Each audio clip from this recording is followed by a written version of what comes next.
آج ہم آپ کے سامنے دینی معلومات چینل پر ماں باپ کے والدین کے تعلق سے گفتگو کریں گے۔ آپ حضرات سے گزارش ہے آپ حضرات اس کو مکمل دیکھیے اور اس پر عمل کیجیے اور ہمارے چینل کو سبسکرائب کیجیے اور اس کو زیادہ سے زیادہ شیئر کیجیے۔ ناظرین اکرام، السلام علیکم ورحمۃ اللہ وبرکاتہ۔ الحمدللہ رب العالمین والعاقبۃ للمتقین، والصلاة والسلام علی رسولہ محمد وآلہ وصحابہ اجمعین، اما بعد فاعوذ باللہ من الشیطان الرجیم، بسم اللہ الرحمن الرحیم۔ وقضى ربك ألا تعبدوا إلا إياه وبالوالدين إحسانا۔ آمنت بالله صدق الله العظيم وبلغنا رسوله النبي الأمين الكريم ونحن على ذلك لمن الشاهدين والشاكرين والحمد لله رب العالمين۔ محترم ناظرین اکرام، آج ہم دینی معلومات چینل پر آپ سے والدین کے فضائل کے تعلق سے مختصر سی گفتگو کریں گے۔ اللہ تبارک و تعالیٰ نے قرآن مجید کے اندر ارشاد فرمایا، وَقَضَىٰ رَبُّكَ أَلَّا تَعْبُدُوا إِلَّا إِيَّاهُ، اور فیصلہ فرما دیا تیرے رب نے کہ تم نہ عبادت کرو کسی کی سوائے اللہ تبارک و تعالیٰ کے۔ وَبِالْوَالِدَيْنِ إِحْسَانًا، اور اس کے بعد اللہ تعالیٰ فرماتا ہے اپنے ماں باپ کے ساتھ میں بھلائی کرو، احسان کرو، حسن سلوک کرو۔ آیت کریمہ کے اندر اللہ تعالیٰ نے سب سے پہلے اپنی عبادت کا حکم دیا اور عبادت میں کسی کو شریک نہ کرنے کا حکم دیا، اور اس کے بعد اللہ تعالیٰ نے ماں باپ کے ساتھ میں حسن سلوک کرنے کا حکم دیا، بھلائی کرنے کا حکم دیا۔ اسلام نے ماں باپ کو وہ مقام، وہ مرتبہ دیا ہے کہ جو مقام و مرتبہ اسلام نے دیا ہے، اگر اس کو مان کر کے اور جو حق ہے ماں باپ کو اس کو ادا کیا جائے تو یہی چیز انسان کی نجات کا ذریعہ بن سکتی ہے۔ چنانچہ حقوق اللہ اور حقوق العباد، حقوق العباد کے اندر سب سے زیادہ اگر انسان کا انسان پر حق ہے تو وہ ماں باپ کا حق اپنی اولاد پر ہے۔ چنانچہ حضرت ابو ہریرہ رضی اللہ تعالیٰ عنہ سے مروی ہے، کہتے ہیں نبی کریم صلی اللہ علیہ وسلم کی بارگاہ میں ایک شخص آیا اور آنے کے بعد اس نے سوال کیا، یا رسول اللہ، دنیا میں میرے احسان کا سب سے زیادہ مستحق کون ہے؟ میں سب سے زیادہ بھلائی کس کے ساتھ کروں، احسان کس کے ساتھ کروں؟ اللہ کے نبی کریم صلی اللہ علیہ وآلہ وسلم نے ارشاد فرمایا کہ تیری ماں۔ اس نے پھر سوال کیا، یا رسول اللہ، دنیا میں میرے احسان کا سب سے زیادہ مستحق کون ہے، کس کے ساتھ میں سب سے زیادہ بھلائی کروں؟ رسول اللہ صلی اللہ علیہ وآلہ وسلم نے پھر ارشاد فرمایا تیری ماں۔ اس نے پھر تیسری بار سوال کیا، یا رسول اللہ، دنیا میں میرے احسان کا سب سے زیادہ مستحق کون ہے؟ رسول اللہ نے پھر ارشاد فرمایا تیری ماں۔ چوتھی مرتبہ میں اس نے پھر سوال کیا، تب کہیں جا کر کے اللہ کے رسول صلی اللہ علیہ وسلم نے فرمایا تیرا باپ۔ معلوم یہ ہوا کہ ماں باپ سب سے زیادہ احسان کے مستحق ہیں دنیا کے اندر اولاد کے لیے۔ اور ایک دوسری حدیث کے اندر حضرت عبداللہ ابن عمر سے مروی ہے، کہتے ہیں کہ رسول کریم صلی اللہ علیہ وسلم نے ارشاد فرمایا سب سے زیادہ احسان کرنے والا وہ شخص ہے، وہ انسان ہے کہ جو اپنے باپ کے دوستوں کے ساتھ اس وقت جب اس کا باپ دنیا سے انتقال کر گیا ہو یا پھر اس کا باپ کہیں چلا گیا ہو، اس وقت اپنے باپ کے دوستوں کے ساتھ میں حسن سلوک کرے، بھلائی کرے، تو وہ شخص دنیا میں سب سے زیادہ احسان کرنے والا ہے۔ معلوم یہ ہوا کہ جو اپنے باپ کے دوستوں کے ساتھ حسن سلوک کرے وہ بہتر احسان کرنے والا ہے، تو خود جو باپ کے ساتھ میں حسن سلوک ادا کرے گا، ماں باپ کی تعظیم کرے گا، اس کا کیا مقام و مرتبہ ہوگا۔ لہذا ماں باپ کے تعلق سے اللہ تبارک و تعالیٰ نے آگے ارشاد فرمایا ہے کہ اگر تمہارے سامنے ماں باپ میں سے کوئی ایک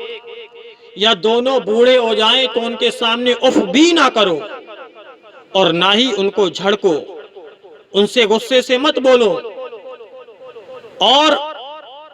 اللہ تبارک و تعالیٰ نے آگے یہ بھی بیان فرمایا کہ اپنے ماں باپ کے لیے تمہیں کرنا کیا ہے، اللہ تعالیٰ سے دعا مانگنا ہے۔ اگر کوئی چاہے کہ اللہ تعالیٰ سے میں اپنے ماں باپ کے لیے دعا کروں تو کس انداز میں دعا کرنا ہے، اللہ تبارک و تعالیٰ نے ماں باپ کے لیے دعا کرنے کا طریقہ بھی بیان فرمایا۔ چنانچہ رب تبارک و تعالیٰ آگے ارشاد فرماتا ہے وَقُلْ رَبِّ ارْحَمْهُمَا كَمَا رَبَّيَانِي صَغِيرًا، کہ تم اپنے ماں باپ کے لیے اس طرح سے دعا مانگو اور کہو کہ اے اللہ تم میرے ماں باپ پر رحم فرما جس طرح سے ان دونوں نے میرے اوپر بچپن میں رحم فرمایا تھا۔ جب میں چھوٹا تھا تب میرے ماں باپ نے جس طرح سے میرے اوپر رحم کیا تھا، اے میرے پروردگار تو بھی میرے ماں باپ پر اسی طرح سے رحم فرما۔ برادران ملت اسلامیہ، ماں باپ کی تعظیم وہ تعظیم ہے، ماں باپ کا مقام وہ مقام ہے کہ انسان ساری زندگی ماں باپ کی خدمت میں لگا دے اور وہ یہ سوچے کہ میں نے ماں باپ کے احسانات کا بدلہ ادا کر دیا، اب میں ماں باپ کے احسان سے بری ذمہ ہو گیا۔ تو انسان پوری زندگی ماں باپ کی خدمت کرتا رہے لیکن وہ ان کے ایک احسان کا بھی بدلہ کبھی مکمل نہیں کر سکتا۔ چنانچہ اللہ کے رسول سرکار کائنات صلی اللہ علیہ وسلم نے ارشاد فرمایا کہ اللہ کی رضا والد کی رضا میں ہے، اگر اللہ کو راضی کرنا ہے تو اپنے والد کو اپنے باپ کو راضی کرو، اور اللہ کا غصہ باپ کے غصے میں ہے۔ اگر باپ ناراض ہے تو اللہ تبارک و تعالیٰ بھی ناراض ہے۔ لہٰذا یہ حدیث مبارکہ بھی ہمیں ماں باپ کی فضیلت پر بہت کچھ رہنمائی کرتی ہیں، لیکن آج کے معاشرے کے اندر عام طور سے انسان ماں باپ کو بوجھ سمجھتا ہے، ماں باپ کی خدمت سے کتراتا ہے، ماں باپ سے نرمی کے ساتھ بات نہیں کرتا۔ یہ تمام چیزیں انسان کے لیے ہلاکت کا ذریعہ ہیں۔ چنانچہ اگر کوئی انسان ماں باپ کے ساتھ میں حسن سلوک کرے، بھلائی کرے اور ماں باپ اس کو دعا دے دیں تو تاریخ میں ایسے واقعات بھی موجود ہیں جو اس بات کی طرف اشارہ کرتے ہیں کہ ماں باپ کی دعا پریشانی میں سب سے زیادہ کام آیا کرتی ہے۔ بہت جلد ماں باپ کی دعا سے بڑی سی بڑی مصیبتیں، پریشانیاں دور ہو جایا کرتی ہیں۔ چنانچہ ایک واقعہ میں آپ کے سامنے پیش کرتا ہوں، روایت میں ایک آتا ہے کہ ایک دفعہ قوم بنی اسرائیل کے اندر 3 شخص ایک جنگل کے اندر تھے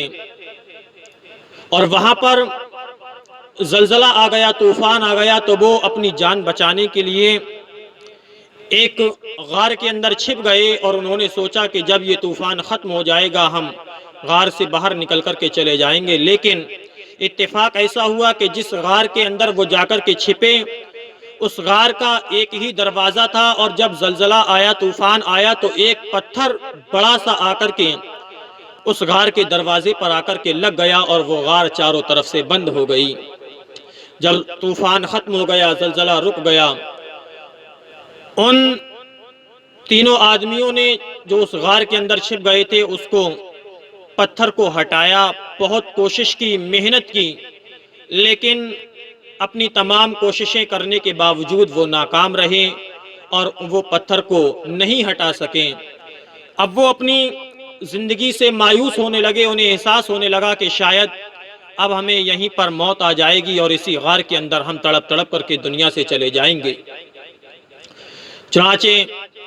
تینوں بیٹھ گئے، بیٹھنے کے بعد مشورہ ہوا، اور مشورہ ہونے کے بعد یہ بات طے ہوئی کہ اب صرف اللہ ہی کی ذات ہمیں یہاں سے بچا سکتی ہے، اور اللہ تبارک و تعالیٰ کی بارگاہ میں ہم اپنے نیک کام سے، نیک عمل سے دعا کرتے ہیں کہ ہم نے اپنی پوری زندگی میں جو سب سے نیک کام کیا ہے اس کے وسیلے سے ہم اللہ تبارک و تعالیٰ کی بارگاہ میں دعا کرتے ہیں، شاید اللہ تعالیٰ اس نیک کام کے ذریعے سے ہماری دعا کو قبول فرما لے اور یہ غار سے پتھر ہٹ جائے اور ہماری زندگی بچ جائے۔ چنانچہ بالاختصار میں بیان کر رہا ہوں، پہلے آدمی نے اپنے نیک کام کے ذریعے سے دعا مانگی تو اللہ تعالیٰ نے اس کی دعا کو قبول فرمایا اور پتھر اپنی جگہ سے تھوڑا ہٹ گیا۔ دوسرے آدمی نے اپنے نیک کام کے ذریعے سے دعا مانگی، اللہ تعالیٰ نے دعا کو قبول فرمایا، پتھر اپنی جگہ سے تھوڑا ہٹ گیا۔ اب تیسرے کی باری تھی، تیسرا کہنے لگا کہ میں نے یاد نہیں کوئی نیک کام کیا ہو، لیکن ہاں ایک بات ہے کہ میرے پاس چوپائے جانور، بکریاں وغیرہ جانور ہیں، اور میں ان کو چرانے کے لیے جاتا، اور چرا کر کے جب میں شام کو اپنے گھر واپس آتا تو میرے گھر میں میرے بوڑھے ماں باپ میرا انتظار کرتے تھے، اور میں آنے کے بعد جب ان جانوروں سے دودھ دوتا تو دونے کے بعد سب سے پہلے اپنے ماں باپ کو اس کا دودھ پلایا کرتا تھا۔ چنانچہ میرے ساتھ میں ایک بار ایسا ہوا کہ میں اپنے جانوروں کو چراتے چراتے بہت آگے نکل گیا، آگے چلتے چلتے بہت دور چلا گیا، اور جب شام کو لوٹنے کا وقت ہوا تو میں جب واپس آیا تو لوٹتے لوٹتے مجھے کافی رات ہو گئی۔ جب لوٹتے لوٹتے مجھے کافی رات ہو گئی، ادھر میرے ماں باپ میرا انتظار کرتے کرتے اس رات ایسے ہی پیاسے بھوکے سو گئے۔ میں آیا، آنے کے بعد میں نے ان جانوروں سے دودھ کو دوہا، اور دودھ کو دوہنے کے بعد میں اس دودھ کے برتن کو اپنی ماں باپ کی بارگاہ میں لے کر کے گیا، لیکن میں نے دیکھا کہ میرے ماں باپ سو گئے ہیں۔ اس کے بعد میرے بچے، میری بیوی میرے سامنے مجھ سے دودھ مانگتے رہے، چیختے رہے، روتے رہے، چلاتے رہے، لیکن میں نے کہا کہ میرے بوڑھے ماں باپ بھوکے سو گئے ہیں، جب تک کہ میں انہیں دودھ نہیں پلاؤں گا اس وقت تک میں آپ کو دودھ نہیں دے سکتا۔ لہٰذا میں ان کی بارگاہ میں وہ دودھ کا برتن لے کر کے کھڑا رہا، میرے بچے چیختے رہے، بالآخر رات میں کسی وقت ماں باپ کی آنکھ کھلی اور انہوں نے دیکھا، تو جب ان کی آنکھ کھلی تو میں نے ان کی بارگاہ میں اس دودھ کو پیش کیا، انہوں نے پوچھا تو میں نے انہیں ساری بات بتائی۔ تب میرے ماں باپ نے اس دودھ کو پینے کے بعد میرے لیے دعا کی تھی، اے اللہ، میں اور تو مجھے کوئی نیک کام یاد نہیں ہے، اگر تیری بارگاہ میں یہ کام میرا نیک ہے، کسی لائق ہے، تو میں اس نیک کام کے ذریعے سے، اس نیکی کے ذریعے سے تجھ سے دعا مانگتا ہوں، اے پروردگار عالم، اس پتھر کو اس غار کے دروازے سے ہٹا دے اور ہمیں ہماری زندگی عطا کر دیں۔ تاریخ میں آتا ہے کہ اس آدمی نے دعا مانگی، دعا مانگنے کے بعد جیسے ہی اس کی دعا مکمل ہوئی، ادھر اس کی دعا اللہ تعالیٰ کی بارگاہ میں مقبول ہوئی اور غار کے اوپر سے وہ پتھر ہٹ جاتا ہے، دروازہ کھل جاتا ہے اور تینوں لوگ باہر آ جاتے ہیں۔ تو بتانے کا مقصد یہ ہے کہ اگر ماں باپ کے ساتھ میں نیکی کری ہو، بھلائی کری ہو، اور مصیبت کے وقت، پریشانی کے وقت آدمی اس نیکی کے وسیلے سے دعا مانگے تو اللہ تبارک و تعالیٰ وہ دعا بھی قبول فرما لیا کرتا ہے۔ لہٰذا ماں باپ کے ساتھ میں حسن سلوک کرنا چاہیے، ماں باپ کے ساتھ میں بھلائی کرنا چاہیے، کیونکہ ماں باپ اگر راضی نہیں ہیں تو انسان کی عبادت، ریاضت کوئی بھی اس کو اتنا نفع نہیں پہنچا پائے گی جتنا کہ ماں باپ کی رضامندی کے ساتھ میں اس کو نفع پہنچ سکتا ہے۔ لہٰذا ماں باپ کیسے بھی ہوں، اگر وہ جب تلک کہ اللہ تعالیٰ کی نافرمانی کا حکم نہ دیں اس وقت تلک ان کی ہر حال میں اتباع کرنا ضروری ہے، ان کی بات ماننا ضروری ہے، ان کے حکم پر عمل کرنا ضروری ہے۔ اللہ تبارک و تعالیٰ سے دعا ہے کہ پروردگار عالم ہمیں ماں باپ کی عزت کرنے کی توفیق عطا فرمائے۔ میرے کہنے میں کوئی غلطی ہو گئی ہو اللہ تعالیٰ اسے معاف فرمائے، آمین۔ السلام علیکم ورحمۃ اللہ وبرکاتہ۔